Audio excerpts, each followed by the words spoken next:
All right, all right.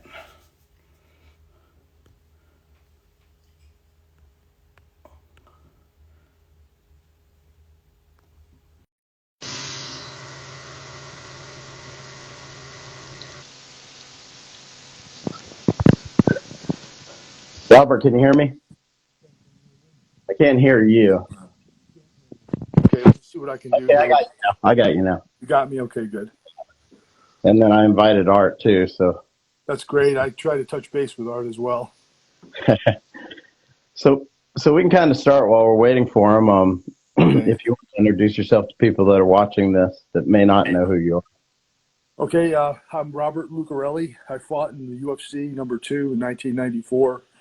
I give thanks to Art Davie and Jorge Gracie for giving me that opportunity. It was, pretty new then. It was very scary. Give you a little, rundown on my origins. Wrestling, I started in 1972 at age 6, wrestled throughout high school. In 1984, lettered in varsity wrestling and went on to wrestle for USA Wrestling. And And hey, there's Art. Art. Hey, Art, how's it going? Hey guys. Good to see you, Art. All See you. right. That's the man. That's the man that gave me the opportunity. And I remember you came from Schenectady, New York. you got it. The town that lights the world. It was, Thomas Edison. He was known That's for right. it. Light, yeah. Hey Bob, how did we actually come together? Did Charlie Anzalone bring us together? It wasn't Charlie that brought us together. You took an ad out in the Black Belt magazine, and I replied to it. And then you contacted me, and I think Shamrock had broken his arm in Japan, and Right. you were short on the card. Right. So I took it, in a short notice. Oh wow. I forgot about all those ads that we were running in Black Belt, Inside Karate, and Inside Kung Fu. That's right. Yeah. The Yeah. classic magazine. Yep. And I sent you a videotape of some of my fights and some newspaper clippings, and you gave me the opportunity. Yeah, back in the day, I would actually make selections from videos. So if a guy was smart enough to put together a sexy video showing what he did, that's how you got in the door. Other than that, you had to be like Oleg Taktarov, and you had to show up on my front door one morning, and, Right. and I had to let you in. Oh yeah, But I I remember that. remember that. I remember that. You were, I think, the fourth or the fifth fight that night, and that's when we did a 16-man tournament. Yeah, that was a huge tournament. I remember that. That was the bloodiest, roughest tournament as I look back on the 5 years that I was involved in the UFC. Yeah, I would have to say so. Yeah, we bled. We bled for what the sport is today, and it's unfortunate. A lot of us are never mentioned with the UFC anymore. That's true. Yeah. That's true. Now, do you remember, of course, the guy that you were matched up against? Oh yeah, Orlando Wheat, the world Muay Thai champion, Lupini Orlando Stadium. Heat. I had gotten a call from Master Toddy, Right. and Master Toddy had been in England. He had come over to America, and he was the well-recognized trainer of Muay Thai fighters. And, of course, I didn't have a Muay Thai fighter. Well, Gerard Gordeau had trained in Muay Thai, Right.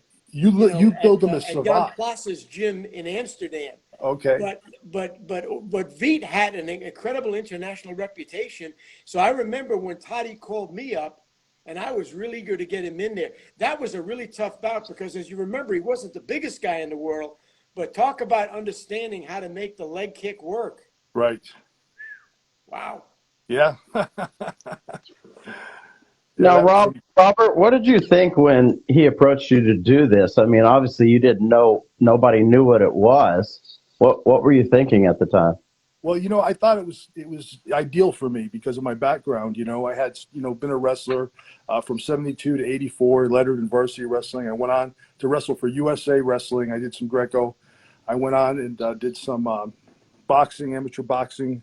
I boxed for the Schenectady Boxing Club for a fella named Pep Casello, and Pep's an interesting character. They call him the Schenectady Iron Man. He was 98-2 as an amateur. And then he fought for the Carnivals, taking on all comers, but that was mostly setups. He was sparring partner for Lou Ambers and champ of the world Oh, Marty Lou Servo. Ambers, yeah. That's right. They had been with Al Weil and Charlie Goldman. Rocky Marciano's group had Lou Ambrose. Right. Yeah. And Pep had promoted the first televised boxing match on WRGB. And he promoted professional wrestling and boxing. He had his own arena on Erie Boulevard in Schenectady. And he used to house fighters from around the country. And eventually Pep turned me on to Chris Dundee. I was in Miami for a little while. And Bo Jack and Vic Andrade, those guys were working with me, you know. Wow. Yeah, so in amateur boxing, I was the Adirondack heavyweight champion in '87. I was the 1987 Empire State Games heavyweight boxing silver medalist. I lost to Ike Padilla. Ike had 150 fights all over the world. He lost to Michael Bett in the finals of the Golden Gloves. And I also won the Upstate New York Amateur Championship in '91. That was the last time I was in the ring until, I got back into the octagon, and then I started fighting. I started fighting some more. I remember, Bob, that you were about 6'2" and about 240 pounds at the time. You got that right. You remember. Yeah. And I remember that you had both boxed and you had grappling. So, that was the early combination that it was always great if I could find it, because starting even in UFC 2 and 3, the fighters started to cross train. And if you had a background in both already, you were ahead of the game. Exactly. And that's kind of what I felt going into the fight. My strategy was to take Orlando down to the ground, But, he was tough to hold on to. He had a lot of Vaseline. He was going for the eyes. Great athlete. I take nothing away from him. He won fair and square that night. But, he was definitely slippery and tough to hold on to, Hey, Bob, now that I think about it, I think the Vaseline was an issue. I think McCarthy was the referee for your bout. You're right. He was. And I think that one of the issues that night, after we took a look at everything, was how much Vaseline could a fighter use. And I think that Orlando Veit was greased up from his ankles to his head. He certainly was. Now, who approached who? Did you approach Art, or did he approach you about this? Well, after I sent in my information, he contacted me. He called me. Right. Yeah, and he set it up and, flew me there first class. We stayed at the Marriott. I mean, it was great the way he treated us. He gave us an allowance every day to go out and, get what we wanted to eat. It was fantastic, When you sent in your tape or whatever, so you had a pretty good idea of what it was going to be at that point? I had an idea, but again, no one's ever done anything like this before. I mean, I've done bouncing. I've had street fights before, so it was up that alley. I've had some pit fights you can see on YouTube. So I've had some experience, but no one really was sure what they were getting into. So you didn't know. One of the things you told me, Art, I don't know if you remember this, but Art says to me, and Jorge Gracie sat me down, and there was only two rules: you couldn't bite or you couldn't eye gouge. Right. And what Art says to me, he said, if you're in the finals, and if you think biting and eye gouging will get you the victory, go ahead and do it, because you're only going to get $1,000 fine. Do you remember that, Art? That's funny that you recall that, but you're right about that. Yeah. Yep. I mean, that's how gritty it was. I mean, we've never seen anything like this before. Now, when you get there, what's it like when you get there before the event has started, do you think? Were you thinking, oh, maybe I shouldn't do this, or it was no big deal? I was getting pretty excited. I mean, it was pretty cool. Playboy magazine did an interview with me there. And then during the press conference, remember that? And yes. Then during the press conference, it was, by random draw who they picked, who you were going to fight. And it came down to me, Orlando Wheat, Hoist Gracie, and Minoki Ichihara. So I didn't know. I thought possibly I was going to get Hoist, in the first round. And I was actually excited about possibly, drawing Hoist. But again, I drew Orlando Wheat, but it was down to us last four fighters at the end, I remember. Well, I remember that Minoki Ichihara had Japanese journalists over from Tokyo covering, because they had done a tremendous series on him as a big hero in karate in Japan. And Bob is right about the fact that was the first event that I didn't actually do the matchups and announce them on the at the press conference. We actually used a drum, and I think Jim Brown was the one who was going to reach in to pull out the names. So it was wound up with a random draw. So you wound up with Hoist versus Ichihara. And of course, the Japanese were very upset, the journalists, because they were hoping that, I guess, given that Hoist had won UFC 1, Right. you know, that maybe that I was trying, or that the company was trying to early on eliminate Ichihara. It just happened to work out that way. Remco Pardue was matched up against Alberto Cerro Leone, Right. who had won the Penjak Salat Championship in Jakarta, the first European to ever do that. And I couldn't get him in the first UFC. I would have thought that, and if I was doing the matchups, that show on my own, I was thinking about Bob Lucarelli and Alberto Cerro Leone. Oh, that would have been interesting. That would have been a bout. Yes, it would have. Wow. Yeah. Do you guys remember? I mean, I know, Art, obviously you read the magazines after the first UFC, but Robert, you know, when you're going, like I said, you wanted to play for this event. You probably didn't know much about the other people competing in it, because back then all we had for resources were those magazines pretty much. You know, that's really the case. Bob is right about the fact that those guys were the early X-15 pilots experimenting with this event, because the big problem was you were facing a stranger. You might have read a little about it, you might have didn't do a little homework, but by and large, you were going to be up against somebody that you were facing for the first time. And in that event, it was 4 rounds. So in order to win this thing, you would have to defeat 4 separate individuals whose style was brand new to you. That's right. It was, you know, absolutely. It was, you know, style versus style, which I really missed that concept. And I liked this. I liked when originally I remember being a big, you know, fan of, you know, pro wrestling. I remember in 1976, Inoki had gotten an opportunity to fight Muhammad Ali. And that was one of my inspirations, you know, to cross train and to continue to train, because I didn't know, no one knew who would win, the boxer or the wrestler. But again, Art took it to a whole new level. It was ridiculous with the rope breaks. I mean, it was, you know, no comparison to that event. But that kind of got me, you know, going and interested. But I love that whole style versus style concept. Well, that was the great inspiration for me too. Was 1976 in Tokyo. You've got Muhammad Ali versus Antonio Inoki. They were still juggling with the rules for that event 1 or 2 days before. And in the United States, Vince McMahon Sr. from the old WWF was the promoter doing it closed circuit. And he was hoping that that was going to be a big success. And of course, the numbers on that were a disappointment. Ali only threw 8 punches. Right. And they could find Inoki to basically the ground. He couldn't kick from a standing position. He fought the whole event, 15 rounds, on his butt, right, kicking from the ground. It was a huge disaster. Yes, it was. You know, and I don't know why Inoki took that strategy, but maybe he was afraid to get hit by Muhammad. I don't know. What do you think, Art? Well, I think at the time that they were very concerned that if there was grappling involved, the rules basically, when they finally agreed on them, is that once there was a clinch, the referee was going to separate them. They didn't want Ali to be taken to the ground. Right. So, Inoki wound up using a strategy where he was going to kick from the ground. Ali wound up getting phlebitis. He was kicked so much in the legs that he wound up getting a severe blood infection. Right, that's right. And, he only threw 8 punches the whole event. It was a huge disaster. When I did the UFC, I had 2 things in mind. Number one, I wanted to monetize the martial arts, because nobody was making any money doing the martial arts. If you were any good, you went into TV or the movies. Sure.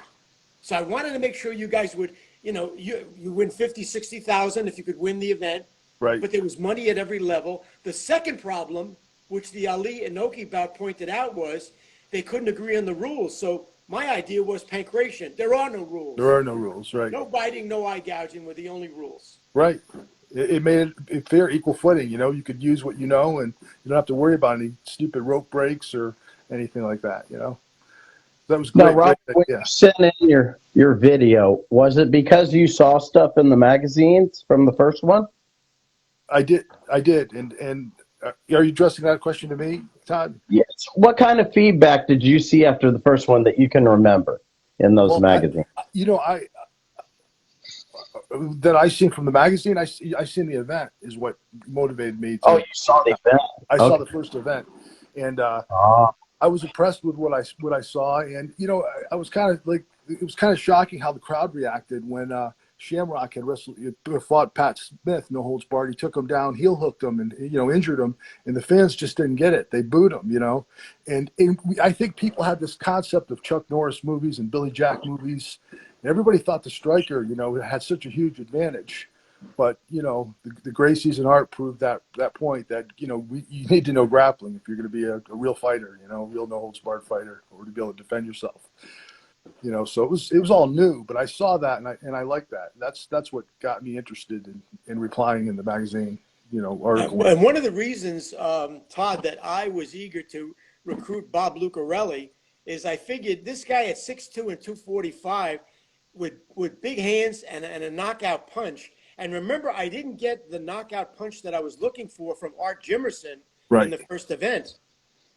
And so, if I had done the individual matchups on UFC 2, another good match would have been Lucarelli, a little bit taller and virtually 60 pounds heavier than Hoist. And it seemed whether or not Hoist could have stood up to somebody who could really hit him with a punch that could take him out. Right. And I think the other problem I would have presented Hoist is I had a wrestling background. And Yes. what I noticed was no one knew how to stop the double leg takedown in number one. I mean, of course, Yes. you had Ken, but everyone else didn't know. And I knew that would present a problem for Hoist trying to take me down, because I knew how to sprawl. I knew how to defend, how to block the hips. I knew what to do, cross face if he came in, push on the head. I mean, there was things I was going to do if he came in and used some dirty boxing. We got into the clinch. I mean, I think I had an advantage. I had some weight. I think it would have been a good fight. Especially after the years after the UFC, I went on, competed for Kip Collar in his first NAGA and won the first NAGA submission tournament. I competed in the IGC Pan Am Games. Went on to work with the great late Billy Robinson, the British Lion, master catch wrestler. So I had learned more. And you look at the last time I go out there and grapple, I got the hooks in. I'm controlling the guy. I got the rear naked choke. It was kind of a hybrid choke crossface, and I tapped my opponent out. Had I known that, hindsight's 2020.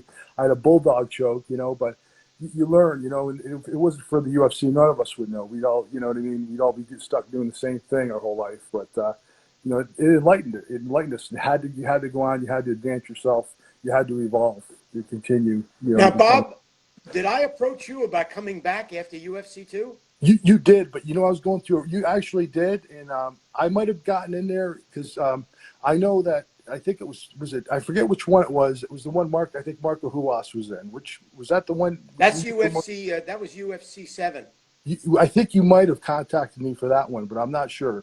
I know my friend. That was Buffalo, and that was Buffalo, New York, as I recall. Yeah, that was right close by. It was not too far from me. And, my friend Larry Curidan went in there. Curidan would come to my gym and we'd spar. He's a good friend of mine, good guy, the fighting Larry fireman. Curidan, yes, a great kick fighter. Yeah, I got some pictures of me and Larry. And Larry, he ended up drawing Marco Huas, I remember, Yes. But Marco was great. He was phenomenal, Marco's a guy that should be in the UFC Hall of Fame. Absolutely. I don't know how he's not. yeah. The funny story on Marco Huas and Oleg Taktarov and Kimo Leopoldo is that Federico Lapenda, who became a very good friend of mine, was in those early days copying the UFC formula, and he was taking some of my fighters, especially as they were winning, and bringing them over to Japan. Right. Wow. Smart guy. So I wound up with not being able to hold on to Huas, who really was one of the first great cross-trained fighters. He was a luta livre guy. He had the Brazilian jiu-jitsu, and he knew how to kick. Right. He was leg locking before it was popular. That luta livre is the Brazilian catch style. So he was amazing conditioned, great fighter.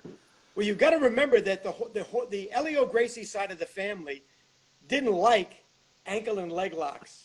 I know that. Because that to them was they used to call them suburban techniques. Right. On the other hand, the Carlson Gracie side, with their connection to the late Holmes Gracie, who had studied Sambo, who had studied catch-can wrestling, he was very comfortable with the leg and foot locks. So Huas really was a great cross-trained fighter. like I said, should be in the Hall of Fame. Yeah. You know what kind of puzzles me, Art, is, Maeda Count Coma, he had a tremendous amount of catch matches. So you would think he would have showed the Gracies all that stuff, and they just may have disregarded it. I've actually seen, Helio demonstrating leg locks, and so they knew it, but it was just frowned upon. Well, the true story was when I was in the Gracie Academy, and I had a blue belt at the same time as John McCarthy, I remember asking Horion about leg and ankle locks, and he put it down. He said, no. He said, my father is adamant about that. The old man doesn't like that. So I think that there was a mixed message going on there. I think that if you got Elio in a different situation, you'd wind up seeing those things. In the Gracie Academy, Horion had decided to be a purist about that, and we didn't grow up, we didn't learn any of those early on. And I wound up studying for basically a year and a half with Horion and 6 months with Hoyler. Wow. Yeah. So they stayed with the traditional sense. Yes. And they didn't, teach the leg locks. Well, you got to remember that Holmes Gracie is Carlos Gracie's son. Okay. And he was the great innovator. He was, in a sense, also Hickson's teacher. And when he died in a hang gliding accident in 1982, he was the great innovator in the family. He was willing to study catch as catch can. He was willing to study Sambo. And like I said, when I was at the Gracie Academy in Torrance, it was the 36 lessons that the old man taught, and that was the gospel. Right. I never saw us going beyond that, really. I see. Yeah. And it was amazing that Holmes had that open mind, and that's what made him so good, Yes. It made him a mentor to Hickson. Absolutely. Yeah. What did you think when you went to the first event and you saw some of the stuff that you saw, Robert? What did you think? Well, I thought it was groundbreaking. I mean, when I remember, seeing commercials for it. I said, I don't know, is this going to be a work? Is it going to be legit? And at the time, like, I had seen something similar to it, but it was a work UWF had broadcasted, Strong Style Japan, which was like a stiff style of fighting, but it wasn't quite legit. And I just thought maybe it was just going to be something similar to that. I didn't know. But then when I saw, Gerardo Cordeaux kick Taylor Tully's tooth and it went flying, and I said, wow, I couldn't believe it. Yeah. I think, Todd, you can assume that Bob was impressed by Shamrock and Hoist in that first event, because absolutely, as Bob points out, the only guy who knew how to do the sprawl was Shamrock. Right. Everybody else was lost about how to handle Hoist Gracie. You had to be willing to take that into account, that he was going to take you down, and you had to understand enough about wrestling. That's why I felt that Lucarelli was great for UFC too, because he had this cross-trained background already. Right. And I appreciate that opportunity. When looking back, Gerardo Cordeaux in that finals in the first fight against Hoist, I think he bit Hoist's ear because I could see blood. He did. Wow. He did, yes. He did. And Hoist is yelling at him afterwards, and Cordeaux was so very easygoing and tossed that off. When I went backstage, the doctor was working on him with a tweezers, pulling out pieces of Taylor Tully's teeth from his foot, and Gerard was sitting there smoking a cigarette. And I would always say to Gerard, hey, everything okay? No problem, Art Davie. That's his favorite expression. Every time I get him on the phone, it's always, no problem, Art Davie. He was a hardcore guy, Oh, yeah. Well, you got to remember, Bob, there were two gyms in Amsterdam. There was the Chakariki gym with Tom Harink, and there was Johan Plas's Maguro gym. Okay. And Maguro gym, both of them had Muay Thai fighters who had fought over in Bangkok and Tokyo. And Jan Plas was rumored to be deeply connected to the Dutch criminal underground. He died in prison a few years ago. They don't know whether it was, and I see Todd nodding because you know that story. Was it murder or was it suicide? Wow. And I called both guys up on the phone, and I was trying to get, or Ernesto Hoost. I was trying to get, somebody at that level from K1. And I couldn't because they all wanted a huge appearance fee. But Jan Plas said to me, he said, on the street, if you own a brothel or a nightclub or you're a loan shark and you're trying to get somebody to pay you, he said, a guy that you can hire to do that is Gerard Gordeau. I believe it. And when I first met Gordeau, he told me the story that nobody wants to fight him on the street because of his reputation. So he used to walk around with a straight razor in the sock of his shoe and a 32 Mauser pistol in his back pocket. Jeez. He was a legitimate tough guy. And I Yeah. remember John Milius, the film director who met him, said that of all the people he ever met in and around the movie industry, including Randy Cobb. Right. Wow. And really, Tex Cobb's a super tough guy. As we Tough know. guy. Yeah. He said as much as Tex Cobb is a tough son of a bee, he Gerard's said, you know, the tough. guy who really scares me? Right. Gerard Gordeau. Yeah. That's really saying something, you know.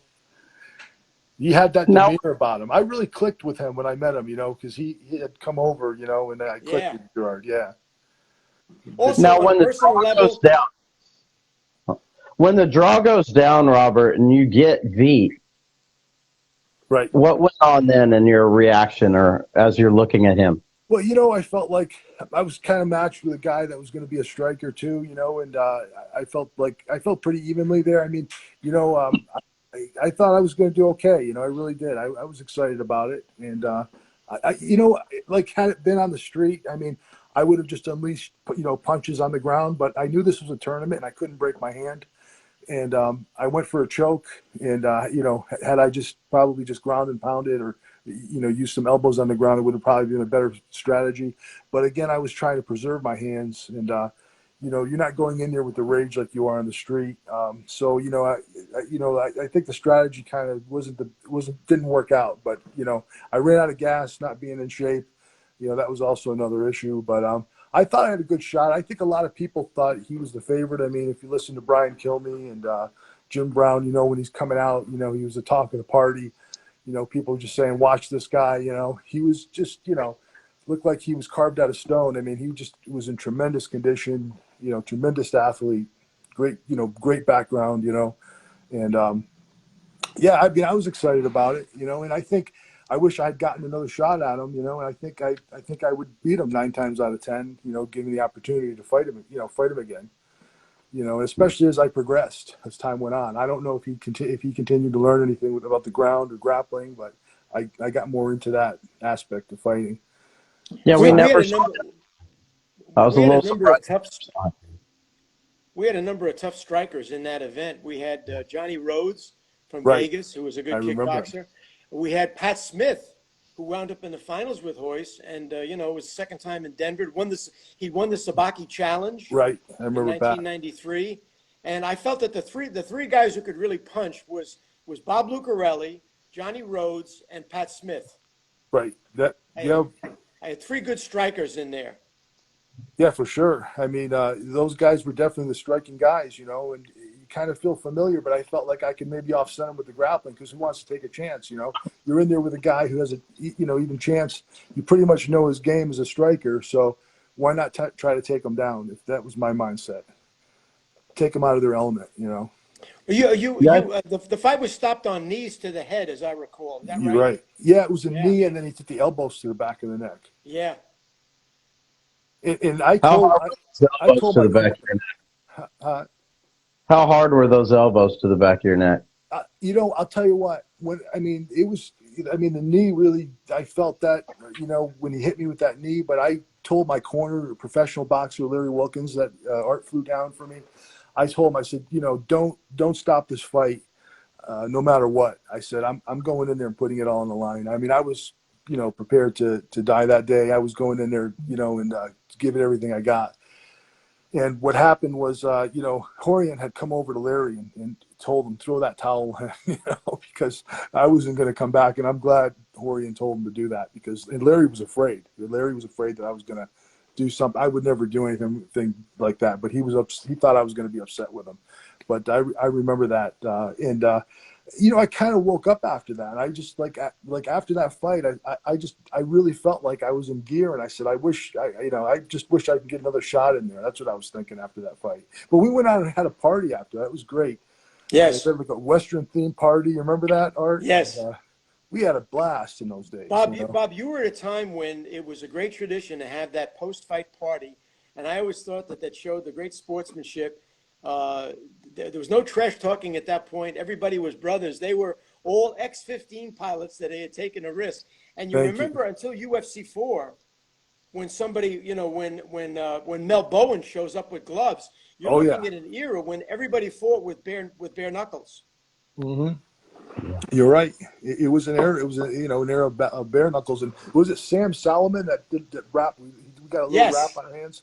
Didn't he work with Leon Spinks and some other big time Well, fighters? you got to remember the story on that is that I had gone to Emmanuel Stewart at the Kronk Gym in Detroit trying to get heavyweight boxers, and he joked with me. He said, you want to get a real heavyweight to fight those guys in karate pajamas? He said, whatever you're drinking and smoking, if you come to visit me, bring some with you. So I got nowhere with him. So I wound up calling the Joe Frazier's gym in Philadelphia, and that's where I got Leon Tabbs and the great Sam Solomon. You got to remember that Sam Solomon was in Sonny Liston's corner when he lost to Cassius Clay in Miami Beach. Wow, I didn't For know the that. heavyweight championship. So you had a guy wrapping your hands, Bob, and you as a guy who understands boxing, you had one of the all-time great cornermen in boxing history, the late, great Sam Solomon. Wow, that's amazing. Art Davie took me to that Miami Beach Convention Center where that fight took place. The first fight with Cassius Clay and Chris Dundee was there. Yeah. Yeah. Chris is a good guy. Yeah. That second event, you know how you were talking about Horion came to stop the fight. Later on, we had Pat Smith and Scott Morris, which to this day might be the scariest fight the UFC's ever had. Todd, I was in the truck with the director, Mark Lucas. And with that fight, for the first time, we had BMG there. The real investor in the UFC was Bertelsmann's music group. A lot of people don't know that. They were the ones funding Semaphore Entertainment. They did not come to the first show. So they're at the second show from Frankfurt, Germany. And remember, BMG at one time has had Michael Jackson, Madonna. They in the music business, they've had everybody. And they, at that time, were the largest privately held entertainment company on the planet Earth. When they were watching that Scott Morris, Pat Smith fight with 16 or 17 elbows, and poor Scott Morris was cut above and below both eyes. He's bleeding everywhere. I'm looking at the BMG guys, and they're all doing a face palm. They're all hiding behind their hands. Yeah. And believe me, 6 or 8 months later, they basically pulled out. They never really got behind this. It was too brutal. And it's funny you should mention that, Todd, because that fight was a watershed event. And a lot of people who maybe were thinking about going into the UFC, maybe after that decided that they were going to back off and do something else for a living. Right. And the BMG people were horrified. And remember, that brought on the Senator McCains of this world. By the time that we were in Charlotte for UFC 3, you've got the mayor, trying to make a last-minute decision about keeping this event out of town. By the time that we went to Detroit, we couldn't fight with bare knuckles. And by the way, they were still looking for me after Detroit. There was a warrant out for my arrest. I had gone back to California, and the UFC doesn't go back to Michigan for 17 years. That's the era it was. Wow. It's crazy. Yeah, it was. I mean, Bob Lucarelli happened so fast. Yes. That fight happened so fast. Really, it looked like Pat was the one who stopped it because he just got up off of him. Well, I remember talking to Pat afterwards. Pat was very upset about UFC 1. He was supposed to win that in his mind. He had won the Sabaki Challenge.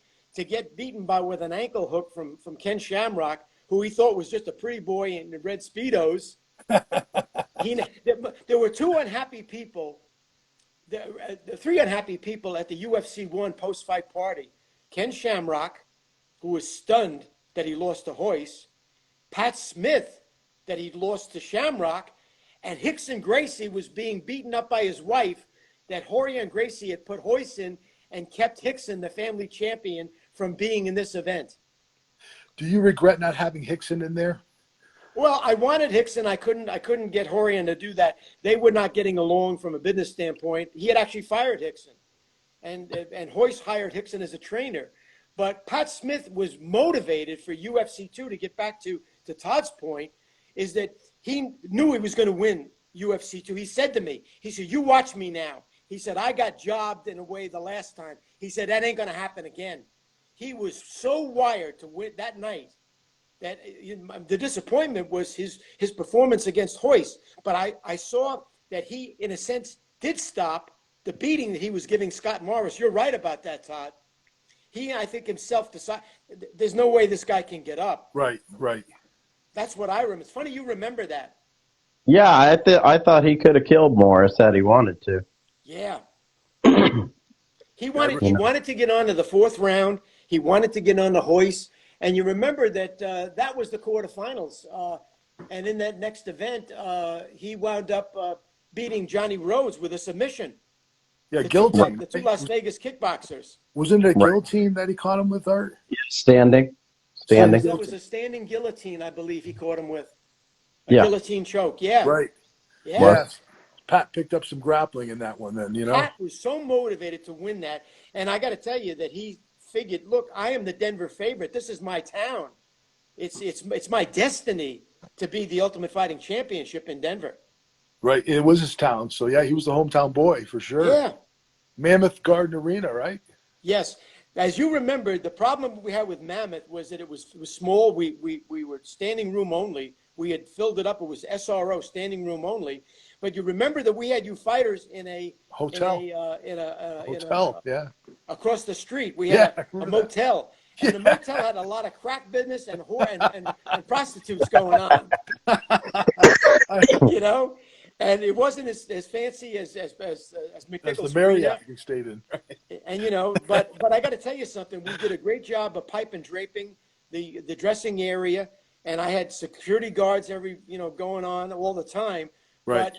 But any of you pioneers from that era where you saw a world that is now gone, you know, that world was unbelievable, really. Yeah. Yeah, it was. I got a question for you, Art. You know, in number one, I heard that when Ken Shamrock tapped out the Hoist, that Hoist actually used his gi to choke him out. Is that true? Well, the gi is definitely involved, and Shamrock never got over that.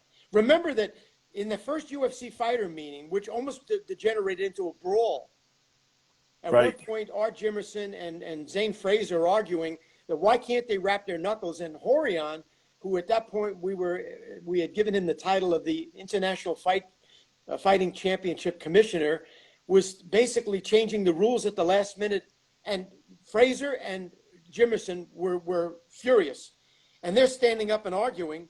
Who stands up behind them is Rickson Gracie. Wow. And at that point, I thought, we're going to have a brawl. People are going to the hospital. People are going to jail, and there's no event tomorrow night. Right. So one of the things that Shamrock was protesting that night in the fighter meeting, why can't he wear the shin guards that he wore in Pancrase in Japan? Yeah. And Hoist is going to wear the gi. Why doesn't Hoist come in without the gi top? So he never got over the fact that Hoist was able to reach around and use the gi. That was something all of us had practiced in the Gracie Academy. I was familiar with that. Sure. But, I couldn't see it from the standpoint of the camera. The camera showed you couldn't tell there was a gi involved. So I never found out till years later. So that was interesting. That's a very good question. Yeah. By the way, one of the things that we did for the first show, and you were part of that for the second show, is that Mark Lucas, our director, wanted to do a jib with an overhead camera, and Bob Myrowitz at Semaphore said, why are we spending money on an overhead camera? And Lucas said, until you can show what's happening on the ground to the fans in the arena watching it up on a Jumbotron or the fans at home on pay-per-view, we need that overhead. And thank God we went to that. It's now, standard operating procedure, but it wasn't, we did it on the first event, but Bob didn't want to pay for it. Right. Is it true you were going to put alligators around the ring and electric fence and all that? Well, I talk about that in my book, Is This Legal? That in the beginning, as you know, Bob, we were making this stuff up as we went along. You guys were the pioneers. So in the beginning, if there were any idea we could come up with, we could consider it. And that was two ideas I had. There was a medical doctor, a cardiologist who was a student at the Gracie Academy, and he was in the office when I brought it up to Horion about doing a wushu mat, 30 or 40 feet across, only we have a copper plate in the outer reaches like a ring, and we'd wire it, and we'd electrify it. And the cardiologist turned to me, he said, "Do you know what the expression ventricular fibrillation means?" And I didn't. He said, "A guy lands on there with a sweaty chest, you're going to give him a heart attack." That's the dumbest idea I've ever heard. And Horian laughed at my idea about a moat. I said, we don't have to fill it up with sharks. We'll fill it up with, like piranha. And we'll feed them well so they'd be as tame as catfish. Bob, the worst idea I had, and Horian vetoed it, I was thinking maybe we do this thing semi-nude.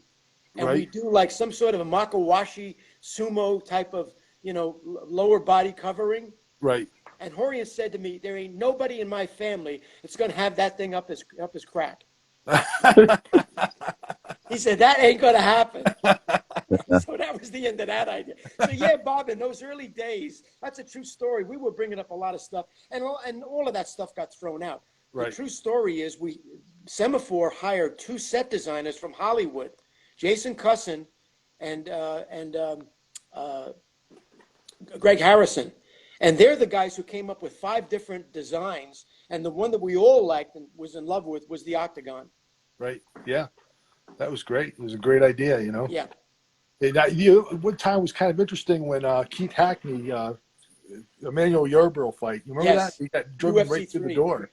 I never seen anything like that before, Well, there's 2 great stories about the octagon. Michael Pilot, our line producer, was going to throw the octagon away at the end of the first event.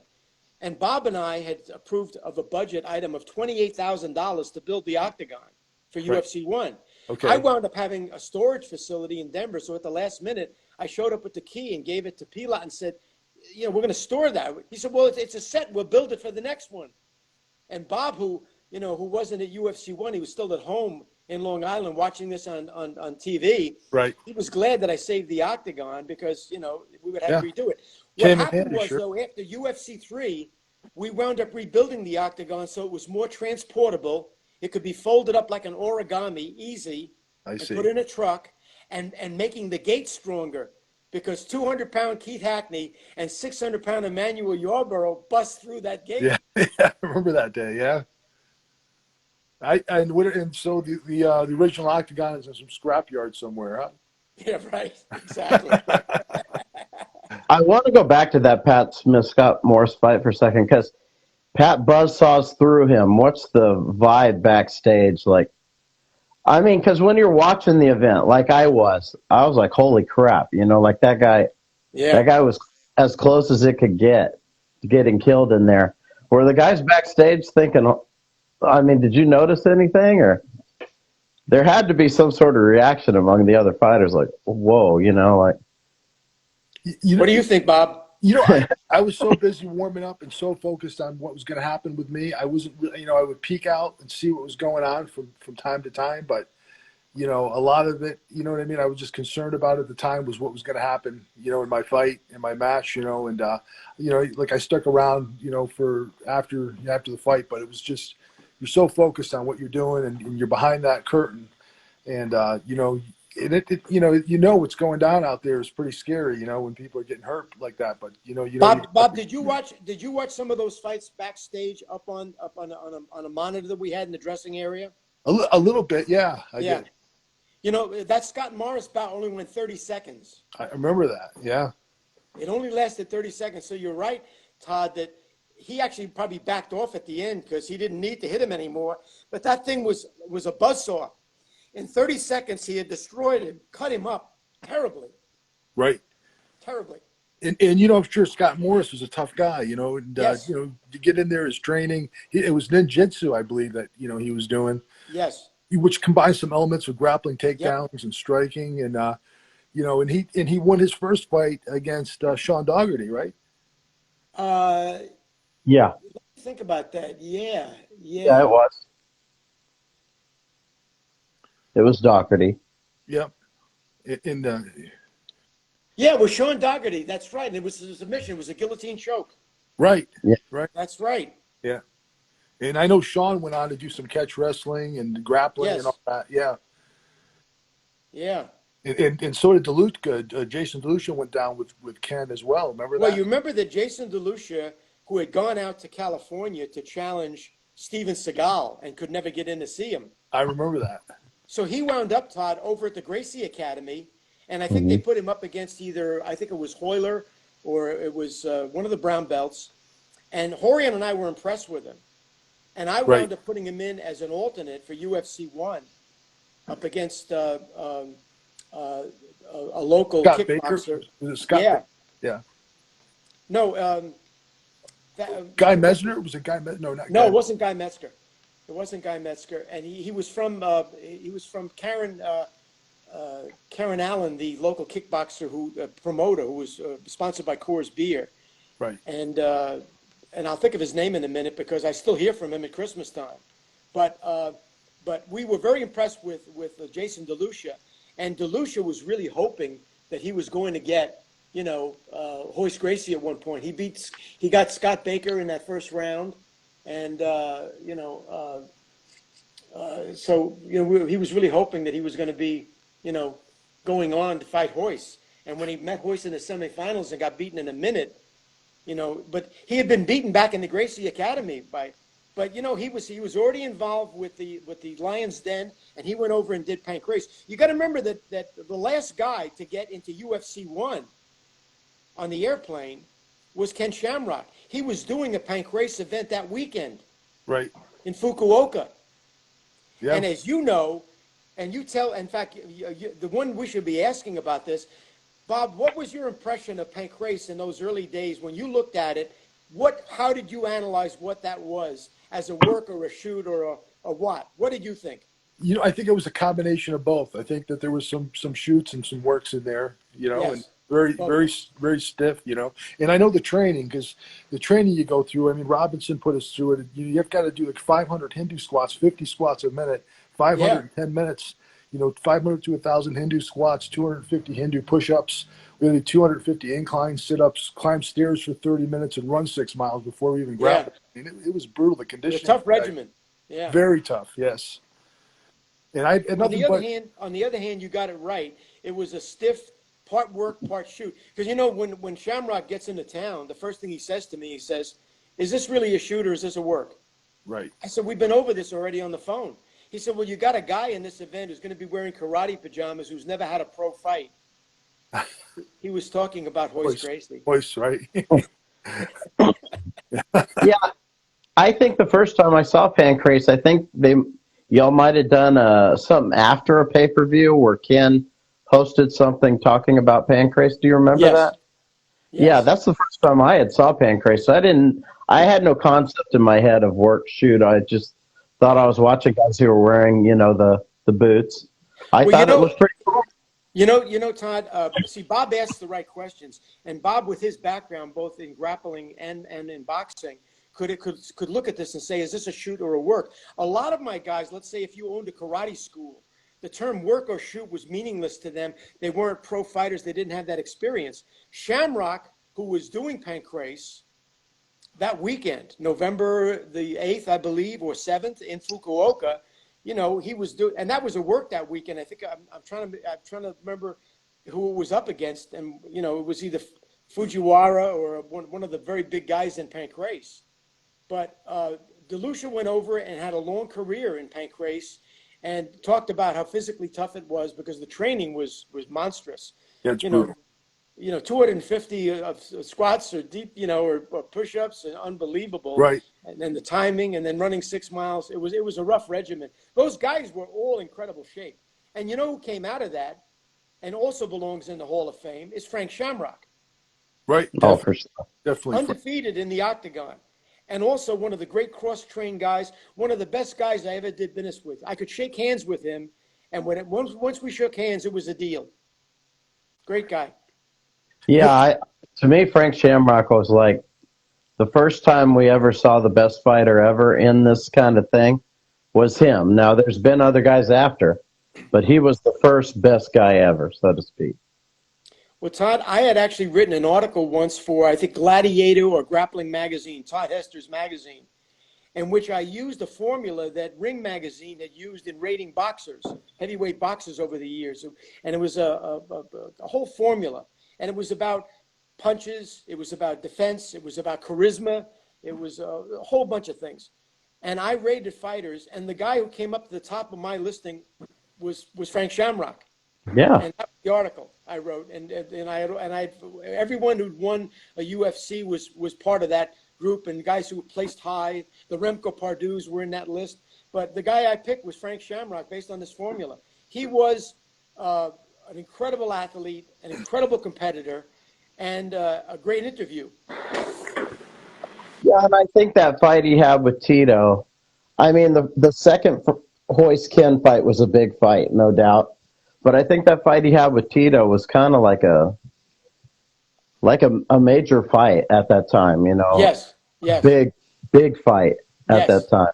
You betcha. And I remember there was one bar on the whole island of Oahu that showed the UFC at that time, and all the guys that were kind of in the community were there, like T.J. Thompson from Super Brawl, Egan Inouye, a lot of fighters and stuff.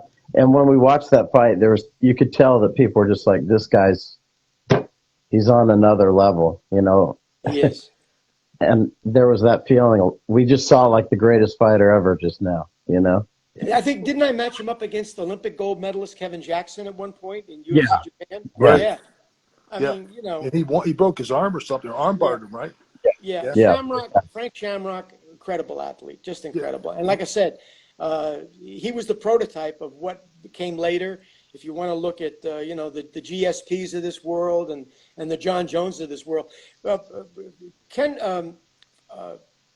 John McCarthy has a great expression. He says, Hoist Gracie was UFC 1.0. He said Mark Coleman was UFC 2.0 because he introduced ground and pound. And that really changed the sport at that point. He said, later you can look at GSP and you can look at John Jones. He said, but when I look at the first two, I think about Hoist being UFC 1.0 and Mark Coleman being UFC 2.0. Remember that when I brought in Severin, who led me to Coleman, who led me to Mark Kerr, who led me to Randy Couture, by that time, the Gracies were gone. You know, by UFC 5, Horian knew that it wasn't just the issues with politics, that basically Hoist wouldn't come back to the UFC for 11 years. And that's what happened. The wrestlers changed the game. Sure. The wrestlers changed the game. Mark Coleman changed. McCarthy told me of all the guys he ever got on the mat and rolled with, you know, during a round, you know, an event, he said the guy that scared him, because he was so strong, was Coleman. Wow. He said Coleman was freaky. Well, you know what it is too, though. But the wrestlers, you know, originally, like when Severin got in there with Hoist, you get triangled. But they weren't familiar with the submission, so the jiu-jitsu kind of brought their game up, you know. Absolutely. But the early wrestlers couldn't get in there with the jiu-jitsu guys. It was later on when they got smart to everything, you know. Yes. They progressed. Well, you remember when Don Fry fought Batechi? Remember when Don Fry fought Omri Batechi? You know, Batechi was a champion jiu-jitsu guy. And Fry just pummeled him. Omri Batechi, well, you're right about that. Fry just destroyed him. Yes. It was a shocking result for hardcore people. Yeah. You know, Todd, what happened, and it started with, and Bob was there, it started with UFC 2. The fighters now, you know, many of them were still coming in from the world of, you know, owning a karate school in Bemidji, Minnesota. But the fighters were starting to get smart. They were starting to cross-train. I remember that Chemo, after UFC 3, showed up at the Gracie Academy wanting lessons, and Horian wouldn't take him. Horian wouldn't take him. He said, well, he's the enemy. I said, he's not the enemy. He's paying you the supreme compliment that he wants to learn Brazilian Jiu-Jitsu. Exactly. But the guys all started to cross-train, and they saw what happened with Severin as a wrestler. The wrestlers, like you said, by the time Fry meets Amari Batechi, you know, they were all, the game started to elevate starting in UFC 2. All the smart guys started to cross-train. All the smart guys started to say, wait a minute, this is what the game is. Now I've got to fill in the gaps here. If I have a gap, I need to do something about it. The fighters changed the sport as much or more than the fans did. Absolutely. Yeah, it was just a growing evolution, and the smart ones stayed in there and they grew and they cross trained and they caught Yep. on and they learned what worked and that's what we have today.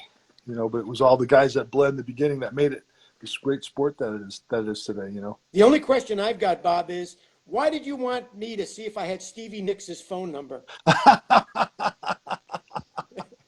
I was trying to surprise my wife, she was Yeah, the you texted me the other day, and I hadn't heard from you in a few years. And I get this, Todd. I get this thing. He wants to know if I've got the contact information for Stevie Nicks. And I'm getting to be so old. I said, Stevie Nicks, was she with Fleetwood Mac? I had to think about it. Heart, Heart, right? Wasn't she one of the people in Heart? No, she wasn't in Heart. No, She was in Fleetwood Mac. Yeah, Fleetwood Mac. Okay. yeah. Yeah. Hey, that's how old I am, Todd. I wasn't sure. Yeah, I mean, I remember that. I thought she was one of the people in Heart, In but Heart, yeah. yeah. Did he have her number? No, No, you know what? no. I finally got through to Stevie's manager. And my wife told me, you spend money on Stevie Nicks, I'm going to take a life insurance policy on you, and then collect the money and enjoy Stevie Nicks. You'll be history. She Why wanted why did six you think figures. Art would have her contact information? Art knows everybody. Art's a celebrity. He's the man. So, Thank you, Bob. I got to tell you that I do have to run. I've got a group calling me, and I'm going to do a. Oh, and you cut out Art. you cut Your out Art. voice is. We can't hear you, Art. I don't know what happened. They cut you off. I think the movie group cut you off when you started to talk. I want to know Okay. if I'd be willing to be interviewed. Art, thank you so much for coming on. No, we got you back now. What Yeah. were you going to say? Well, I did. Somebody's just trying to call. I think that's my 11 o'clock call. It's some Oh, okay. producer who's trying to do a documentary on Art Jimerson. But it's going to be like a 3-part for 30 for 30. Art's early life, his boxing, and then the one glove episode in the UFC.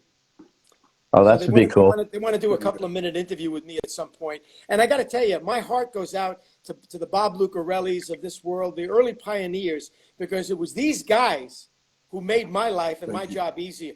Whatever credit I get is because I was able to find guys like Bob Lucarelli. Thank you, Art. Thank you for the opportunity. It was a pleasure. My pleasure, Art. Thank you. I'll see you guys later. We'll see you, Art. Take care. Ciao. Robert, since we're kind of closing up, is there anything you kind of want to leave the interview on here before we shut it down? I mean, we covered a lot of material. Maybe save it for another show sometime. I know we're winding down on time. It's important people that are listening to this that maybe you want to leave them with if there's something. They could follow a lot of my fights on YouTube. If you just punch in Robert Lucarelli UFC fighter, there's material on me there. If they want to send me like a contact information like for an autograph or something, they could reach me at P.O. Box 597 East Ellijay, Ellijay, Georgia 30539. If anybody wants an autograph or anything like that. So today, like I've had reconstructive surgeries. Like I said, 5 reconstructive surgeries. I've had a total hip replacement, 2 back fusion, a neck fusion, and my shoulders held together by a pin. I don't get on the mat, but I'm doing a lot of stuff with Tommy Joe Moore, Bartitsu and Defendo, like combative stuff. I've added in like the old Bartitsus, like the old bare knuckle boxing techniques. I find interesting to add into my arsenal. So I still do some training with that, and I'm